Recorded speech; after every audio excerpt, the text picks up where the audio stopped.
พูดดีๆอย่าพูดนิสัยเหี้ยได้ก็คือได้ไปแล้วก็อย่าเห่าให้มันมากนะเดี๋ยวมึงไม่ได้สักบาท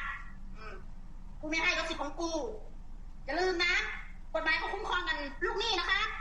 เรื่องของกูไม่เคยคิดจะคืนนะแต่จะมาทวงคืนอ่ะเว้ยไม่มีแล้วขี้ออกแล้วขี้กูออกแล้วกินขี้ออกแล้วนะอยากได้อะไรล่ะจะไปฟ้องเอาเงินคืนเหรอจะได้เงินคืนเหรอเอาอะไรล่ะเอาก้อนขี้กูหรือเปล่านี่นะพักกำแดงนี่แหละเงินเดือนผัวกูน่ะนี่แหละไม่ได้ไปยืมใครหรอกเงินเดือน YouTube ล้วนๆจะเอาไปใช้หนี้ให้มึงอ่ะโอเคนี่บาเพชรเป็นหนี้เขานี่พี่น้องบ่พ่อได้พี่น้องค่ะบ่พ่อพี่น้องอันนี้แค่50,000ได้พี่น้องเป็นหนี้ยังปักลวงปักลายพี่น้อง50,000 บาทนี่พี่น้อง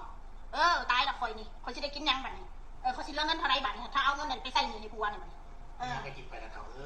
ถ้ากูให้ยืมเด้อค่ะเด้อให้ชุบเจ้าลำด้วยผู้ใดให้คอยยืมต่างหากมึงสิดับไปเบิ่ง1 2 3 4 5 6 7 8 9 10เงินยืมค่ะ10,000นะพี่น้อง1 2 3 4 5 6 7 8 9 1020,000นี่นะพักกำแดงนี่แหละเงินเดือนผัวกูน่ะนี่แหละไม่ได้ไปยืมใครหรอกเงินเดือน YouTube ล้วนพี่บ้าพี่เสงอ